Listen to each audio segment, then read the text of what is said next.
What would you say if a singer's done a performance, no matter the genre, and they come off and the first thing they think about and obsess about is the thing or the things that they did wrong? What would your advice be to that singer? Louise first. Yeah, no, my advice is, what are all about the enormous number of things you got right? Why focus on those? You know, I often say to people, I said, look, like, why should it stop you? There's so many good things in there, and focus on the positives. I say to people, you know, honestly, think about an orchestral performance. I said, if the orchestra had to stop because one person got something wrong, there would be no piece that had ever ended. Correct.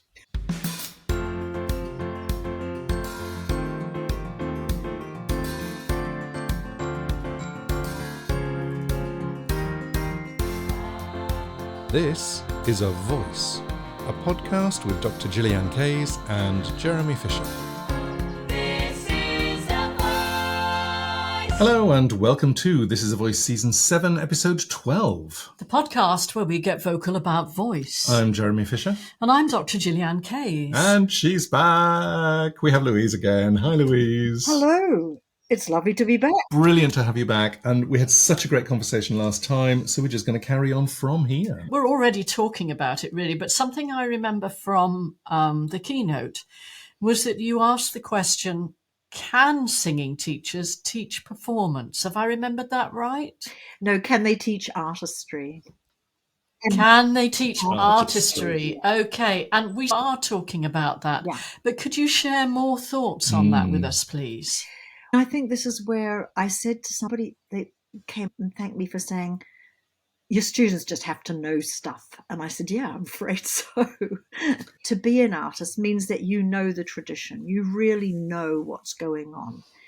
And in my experience, all my most successful students, or the people who have really kind of got inside it, are people who listen a lot. But they don't just listen casually.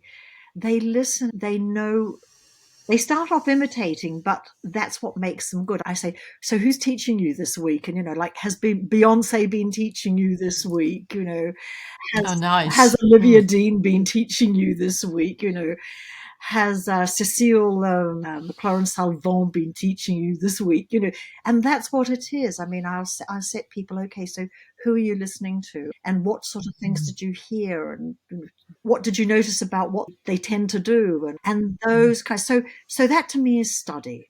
You know, that's when people know how to do things. Like when I said study, practice, rehearse, perform, you know, that's study. And then practice is when people imitate it and they think, oh, yeah, I can really do that. You know, show me, like, let me show you what so-and-so does on that. Okay. And we have a bit of a giggle about it and then we move on. And I said, well, so how would you do that in what you might want? What are you taking away from that?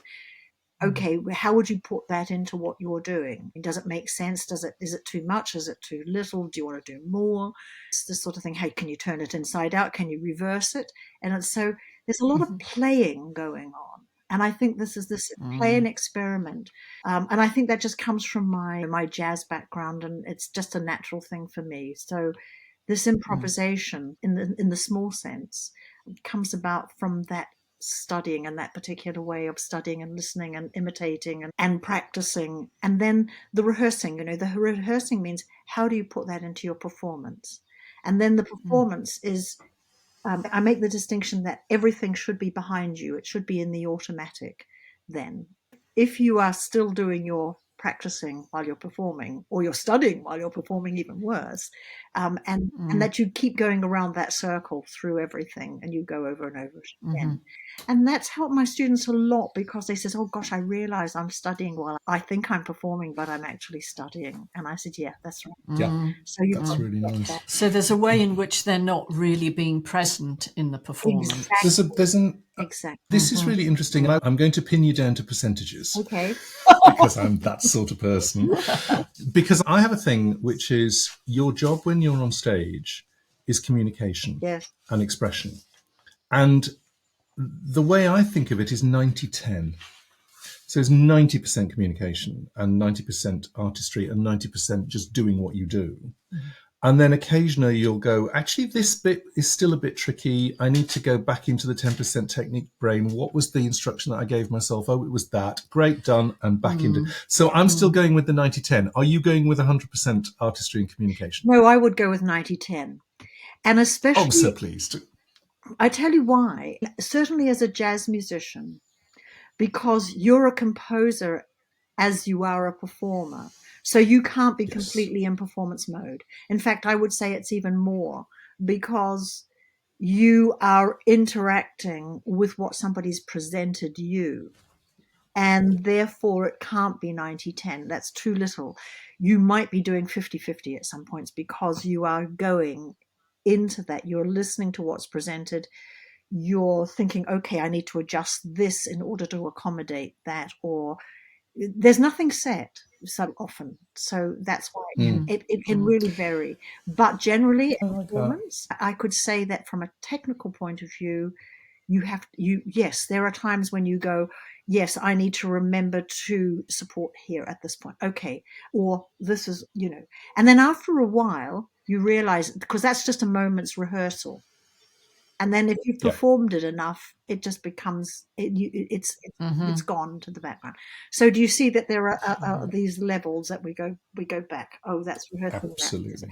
Because you're not studying it. It's not like you don't know it. Absolutely. So, do you know, that's very interesting. And the jazz world I think is out on its own in this way, because I know that when I'm rehearsing something, I've studied it, I've practiced it, I'm rehearsing it. I know that I won't know that piece until I've performed it at least twice. Yeah. Because the first time is, what's going to happen? Yes, exactly. And the second time is, that terrible thing happened. Now I need to correct it. So it's going to be at least twice before I even know how the piece is going to go. What's so interesting about the jazz world is that it's built in that you never really repeat a performance. Yeah. So you're constantly creating every performance that you do. And I'm wondering how much, I know this is a weird question, but how much security can you have in a situation where you're creating like that every time you stand up? I think I don't know. I don't know whether it's personality, but I think you just have to say, okay, that was done and I can't do anything about it now. It's irrecoverable. So goodbye. And that's why you have to learn how to be in the moment, because something, while you're thinking about what happened back then, you are not listening properly. And somebody may be giving you a gift that you don't realize. Yep. So that's helping people to be confident enough to do that. I mean, some of us are just silly enough. That's the only way we feel safe, because when I was, and I think this is why I was not a classical pianist or a classical musician, it terrified me to duplicate something over and over again. It is terrifying. It is, isn't it? I mean, it's such. Oh, yes. It's such a, that degree of precision. And the mistakes, to me, I've just learned how to turn a mistake into something that could be interesting. Often it isn't, but so there might be the occasion where it is. So let me sort of put really both of you on the spot in this respect. What would you say? Not the first time, Gillyanne. No.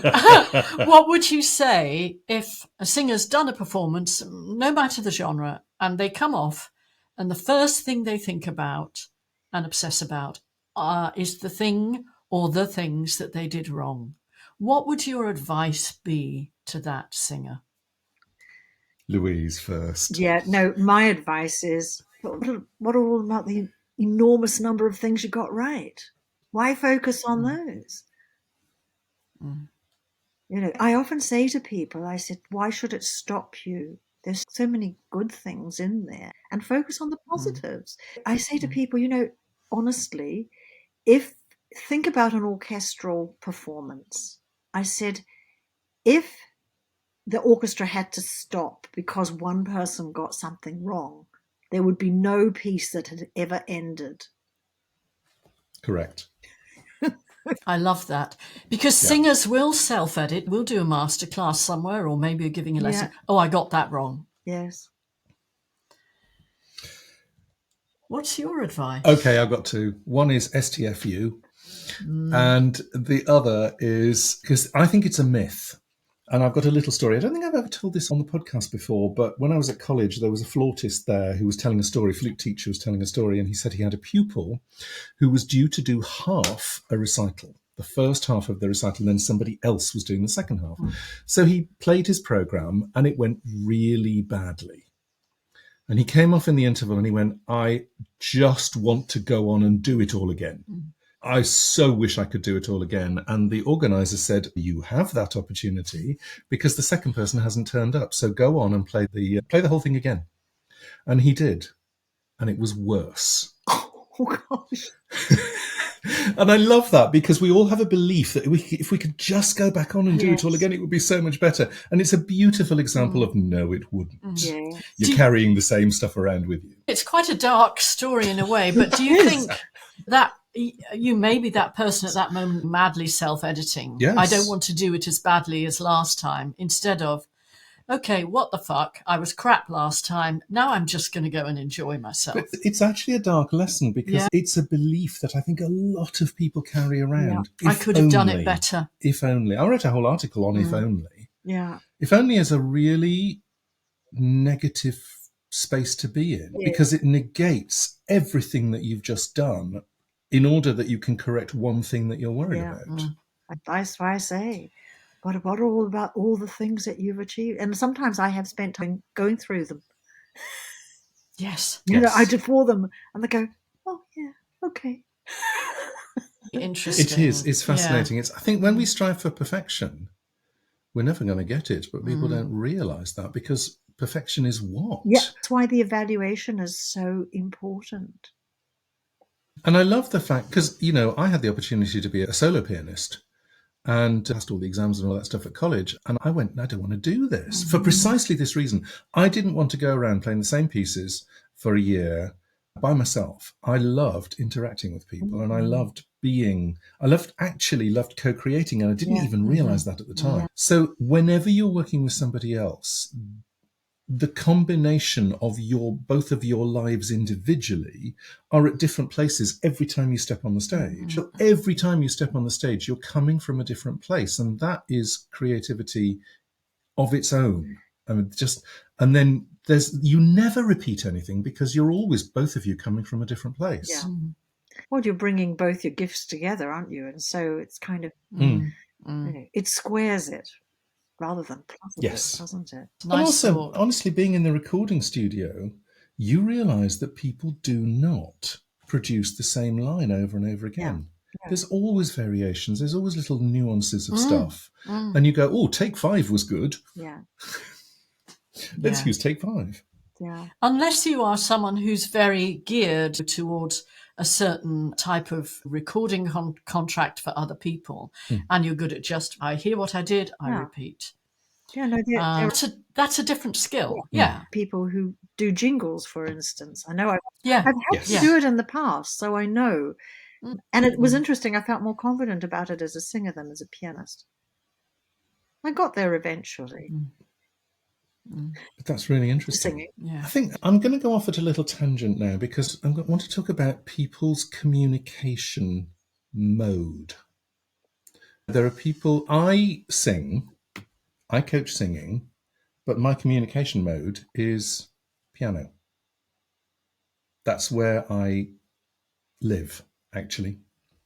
And all the knowledge that I bring to singing and bring to vocal coaching and bring to music coaching and bring to presentation coaching comes from the piano playing and comes from the way that I express myself on piano. And it's so many people that I vocal coach now have never heard me play. And because we're doing so much online now, it's like, you need to hear me play because then you'll understand where I'm coming from. I think it's really interesting to help people find what their mode of communication is. And there are subgenres within piano playing, within singing, within instrumental playing, within music in general. There are subgenres that you go, you're really going to fit here, even if it's a genre they've never sung. It's something I sometimes listen out for when we're coaching, which is, where can I hear you fitting? Have you considered this area of repertoire? Have you considered listening to these people? And it's why I love the idea that you're getting your students to listen to somebody and go, what are they teaching you today? Love that idea. Yes. Any thoughts you want to share on that, Louise, in response to Jeremy? Otherwise, I think we might move to positive pedagogy. Oh, yes. I think it's about knowing yourself as a teacher or an accompanist, or what, it's understanding what you bring to the mix that maybe other people don't bring.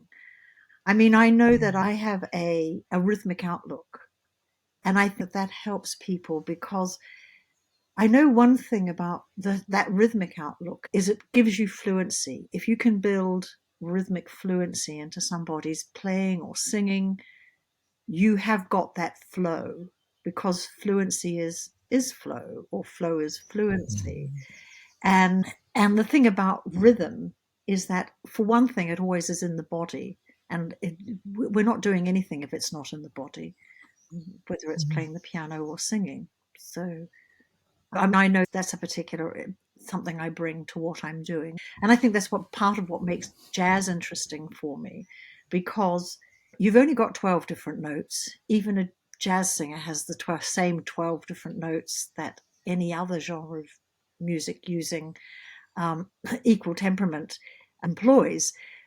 But rhythm itself, and then, because for me, stylistic nuance often comes in rhythm and rhythmic phrasing and placement. Go to jump on that. And We're you going know to what? definitely jump on that. This isn't just jazz and popular No, music not styles. at all. This No. is something Exactly. that is so missed Yes. in other genres, I think. Language, Okay, so talk to everything, us- don't you think? Absolutely. Music, Totally. like when you get into that kind of nitty gritty, you can solve a number of really, really important issues, and that they relate to authenticity, because so much about authenticity relates to this level of detail. Okay, so talk to us Look about at you, rhythm, Jeremy. because I really want to know. Let's say that you have somebody in your studio and you go, you're not really getting the rhythmic tightness of this. How do you go about helping somebody to hear it, feel it, understand it, do it? I think it's a very long-term process. Now, just something very interesting in the jazz world, swing is the time feel that defines what I call classic jazz. And very, very few musics have it in it. There's some R&B have that 12/8 feel. Swing isn't there. So you find that this is where the glaring inauthenticity in that stylistic sense. Yeah. And I mean, you can tell a person who sings the features of a jazz song, but without this approach to time feel and rhythm, it's going to sound like somebody's singing from the outside. And this, I think there's no easy answer to this, because it takes time and it takes a lot of listening. I mean, I was lucky because I grew up with it, so it was already there.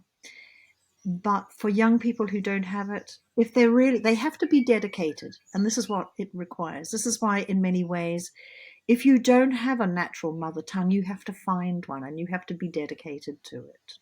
I'm talking about a musical place that you want Understood. to be. Yes. And that's why you have to know stuff. You have to know stuff, and not because it's not knowledge necessary, but you just have to have that listening, and you can't get away from that. It just takes time. But how do I get people acquainted with it is an interesting one. I always link arms with my students and move with them so that they can get that feel, because without that movement, and if the larger part of the body, I have ideas about the way that people feel time. I always feel that the slowest beat is covered in the heaviest part of the body. And so it has to be in this heavy part, so that, for instance, as a pianist, that you're always thinking, if you're using your digits, you're not thinking like that very often, but they're grouped in some way, so that the groups. So Yes. So the thing about jazz is that we've got a matrix, let's say, of 1, 2, 3, 4, 1, 2, 3, 4, but we have to do lots of breathing patterns that don't fit that 1, 2, 3, 4. So you have to get people able to breathe on an offbeat, which is a coordination issue. So Hooray! I'm dealing with coordination issues, not just stylistic issues or oral ones. Yep. And so you have to deal with that body that movement, that hearing, that delivery of the syllable, whatever it is. I don't know. Is this a long way around the? Oh no, I love it. This is Love amazing. it. Louise, why weren't you there in my early musical life? I wasn't there in my early have- musical life. I have a very poor sense of rhythm Right. because I was taught to count correctly. Mm. And it's Counting. really hard. And actually, Jeremy is one of the people who helped me to find that sense of rhythm, because the way that he plays has that flow, and then I can connect with that flow. Yeah. And I honestly think that, certainly in my background, which obviously is quite a long time ago with my classical music training, it linked with the idea that I wasn't good at maths and counting. And therefore, that embodiment of rhythm, I'm fascinated by what you're talking about, not just that you link arms with the students, but that they feel it in different parts of their body. I think this is really interesting. There's another thing for me as well, which again goes with everything you've been saying so far, which is different genres, different music genres have different rhythm feels. Mm-hmm. Yeah. Yeah. And I have a very specific incident in my life where I'd been a classical pianist. I'd worked in opera repetitouring, so I'd be playing for big opera productions and stuff like that, and then started to move into musical theatre, and I was quite good at it until I sat in the pit for the first time with a musical theatre band. And I was actually playing keyboard 1 in Les Miserables, and it was my first show. And I was all over the place because I didn't realise that I was supposed to connect with the bass player. Yeah. I could hear the drum kit, but connecting with the bass player, because a lot of his stuff was doubled in my piano part, and I was all over the place. And I suddenly went, is that what I'm supposed to do? Well, that's very different. Okay. And it's double down and concentrate. And I was like this. I was actually playing with my ear right to the bass player, because it's like, I have to connect with this guy. He knows what he's doing in this style. This is a style I'd not done before. And that was such a revelation to me about the fact that having a kit, having a rhythm section, and that I was essentially part of the rhythm section, was such a different feel for me. And that took a little bit of time to coordinate. But now I can bring that back into the classical world and decide whether I'm going to do it or not. And it's fascinating. It's why you're so good at doing score reduction. Yeah. Yeah. He's fabulous at doing score reduction in classical. Anyway. I know this really chimes with me, because I'm always saying to my students, because when I run ensembles, to me, the bass player is the real heart of any ensemble. And you link in that. It doesn't matter whether you're in jazz or in pop. And also, I think that it's also a feature of classical music, but we don't emphasize it. It's a bit like listening to subtones. You've got the beat is going on up here, but there's other things underneath. I'm just thinking about Wagner particularly. Yes.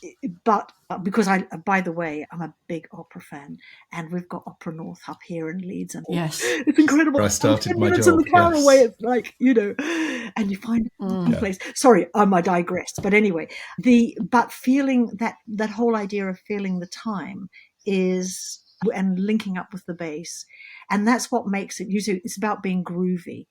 And you can be groovy whatever music you play. It's about, Yes. because it's that groove that not only gives that energy flow, but it's actually what brings. It's like everybody in all galley slaves, all rowing together. Yes. It's the stability I like of the that. music. Absolutely. Yeah. And you talk about this a lot, don't you? And it's yeah. why you're particularly enjoying now. It's a little evolution of your career around here. There are a number of instrumentalists, and Jeremy does some ensemble playing, and it's So good. it's a joy, isn't Also, it? this is the really nice thing, is that different musics have different rhythms. But beyond that, I love that you hear it at the top, but there's other things going on underneath. Yeah. What I think is that you have a pulse. Yes. Or no, it's the other way around. You have a beat, but actually you have a pulse. Yes. And And if you follow the it's beat, breath. you'll be in time. Yes. Yes. But if you follow the pulse, you'll be in the groove. Yeah, exactly. And that's to do with, because then you start coordinating breath. And as soon as everything is lined up, that's how you get people in that. Like, I take very nervous performers, and this is sometimes how I deal with them, is by trying to get them more rooted in the body and help them coordinate their rhythm, their breathing patterns, to learn to do that better. And that really does And if solve you- quite a lot of it. That, that skitterishness, the skittiness that I Yes. know, because I speak Yes. I speak as somebody who knows. And when I discovered that for myself, I thought, oh wow, this is the secret. This is how I can learn to enjoy what I'm doing. So I've just got to I've got to find that place that I know very well. It's ridiculous. Why? It's not like I don't know it. I just didn't know how to reach it personally. And that's when you say, how do I help my students? Those are some of the things that they're the more arcane arts of teaching. Those things that you do, the invisible stitching that you've been doing. Yeah. That's so interesting It's about good. pulse as opposed to beat. Ooh, yes. I absolutely love it. And if you think about it, everything you've said, it's internal, Yes. that pulse. And that connects us immediately to the self. I once did this in a masterclass a few years ago, where somebody, and I actually did it on a classical aria, where I got her to count the beats while she was singing. Yeah. And then I got her to sing at the same speed, but to count every second beat or every third beat. Yeah. And then I got her to do the whole thing. And I was using the circle thing. So she was doing spokes of the wheel, and then she was doing the half wheel, and then she would do the whole thing. And so much change. By the time we got to the whole wheel feel pulse, so much had changed. The legato had changed, the tone color had changed, the phrasing had changed. Breath management completely changed. It's so interesting. Rhythm for me is so important, and but only if it's wrong. Yeah. If the rhythm is there, no problem. If the rhythm isn't there, you got problems. You're uncomfortable. I can see that you're uncomfortable when that happens. And it does happen that sometimes I play with people who have a completely different rhythmic feel. That's very weird. Yeah, and it's really doesn't work for you, does it's it? Uncomfortable. No, you don't gel. Should we move to the idea of any extra ideas about positive pedagogy, Louise, that you to share with us? Positive pedagogy. Well, the main point about positive pedagogy is that you have to have a pedagogy that works for training somebody or for teaching somebody who comes from scratch, because so much teaching, and this is what I see, is done as a response to things that they see wrong. And so I want that the positive pedagogy is about how do you introduce people to a musical tradition or whatever in a way that presents everything as this is how it goes. Not people do things and you go, oh, that's wrong. And sometimes I've seen people, they don't even say what's wrong about it. This is where the lack of evaluation. You've made an evaluation, or at least you've expressed an opinion about something you don't like. But it's not an evaluation if it isn't backed up with reasons. It isn't an evaluation if it isn't backed up with, and this is how you would, as a teacher, this is how you can get over that, through that, or however, whatever way you want to. The idea about positive pedagogy is that if you're going to teach breath, you don't teach breath so that you wait till something goes wrong and then you address it. It's on your checklist. You like the positive pedagogy has a whole diagnostic that's linked to an evaluation. You see, these two things go together for me. You can go, oh yes, that's in place. Yes, that's in place. Yes, that's in place. That's great. We can move on and do this. That's not in place. So this, and because of this evaluation, and so this is now the teaching strategy that needs to go on and to deal with that.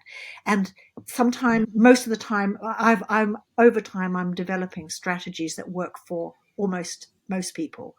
But every now and then I'll come across somebody for whom it doesn't work. And that's interesting to me. Yes. It is. I want to pick we're this up always because learning, aren't we? We do something very similar. And the idea that so many teachers, I think, I don't know whether they're taught or whether they pick this up or whatever they do, but they have their checklist and they're going, no, not working, not working, not working, not working. And the first thing that we say is, yes, yes, yes, yes. What's working? It's the first process, which is you listen to a singer and you go, what are they doing well? Yeah, exactly. What are they doing right? And do you know, this is really reassuring to my students, because I've just had a whole raft of first-year students at the University of Leeds, and they've come in. And it was so wonderful to say, look, you're doing this so well, and this is because they expect to go from one teacher to another and sort of, be told, oh, God, what has your teacher been doing with you? And you're saying, look, this is in place, that's in place, that's in place. It's really reassuring to people to know. It's good to be told, actually, you do this really well. And so when you say to people, like, you do this really well, and I said, but this area it could do with some development, and I said, and the reason why is because of this, because this is working well, and that's a bit undermined here, and this is da da da. You got to give a kind of global account of, that assessment. It impacts the way you're going to teach the person, and what you think are their priorities. And I do establish priorities with my students. Choose 3 priorities per semester, and we say, okay, we'll address those ones. That's nice.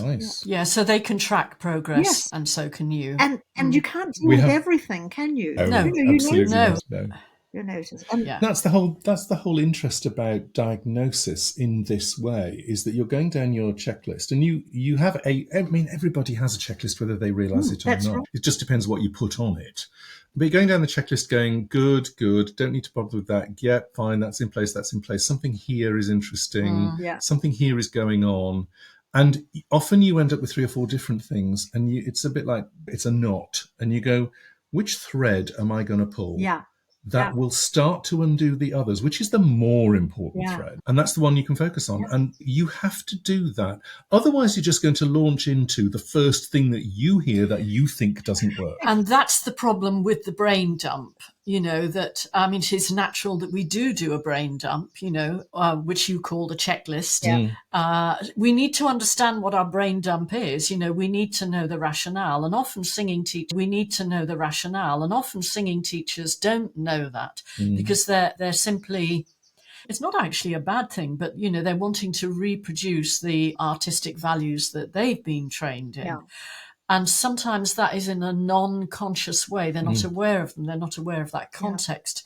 I think it's one of the reasons why teachers draw great benefit from working with multiple genres, because then they have to look at the rationale. They step back from being perhaps attached as an individual to some aspect of the training that they had as a singer, that they're kind of not conscious with them that they're bringing that.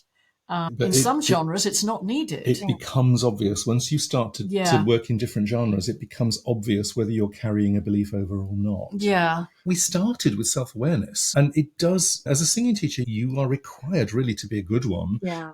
You're required to have self-awareness because you need to know what you're bringing and any rules that you have in your head that you're carrying over to other people. Otherwise, we can't have that positive pedagogy. The singing teacher guide needs to be really conscious of themselves, I think. Well, we can't avoid bringing what is our own priorities, but just as long as, sometimes we've got to be careful that they're not limiting what we're doing. Yeah. It's been a joy. It's been a complete joy talking to you. It's so interesting to have these conversations, and we have to stop, I'm afraid. Yes. So thank you so much for doing this and coming back. I know we have lots more to talk about. People will be wanting you back, Louise. Is there, just before we close, is there anything you want to flag, any of your own recordings, and anything you're up to that you want people to know about? No, I've been teaching. Certainly, because like with the pandemic, all that kind of performances just stopped. It's interesting. I feel like I'm singing better than ever. It's not because the voice. The voice has lost a kind of ease and a bloom that it might have had when I was younger. But the thing about jazz is that it accommodates interesting voices. Yes, yes. And also, I think as you get more mature, your artistry develops. I think it's one of the big Yeah, things. absolutely. I think it's the saving grace of getting old. We need to hear you perform more. Welcome to Louise. Artistry. Excellent. We will put the links to your CDs in the show notes. Yeah, so that anything people you can want us to find- share, Yeah, let us people know. can find you. Yeah. It has been a pleasure. Thank you so much. We'll Thank see you you again. so much. Thank you. It's been lovely, Jeremy. Thank you, Gillyanne. Absolute pleasure. Mwah.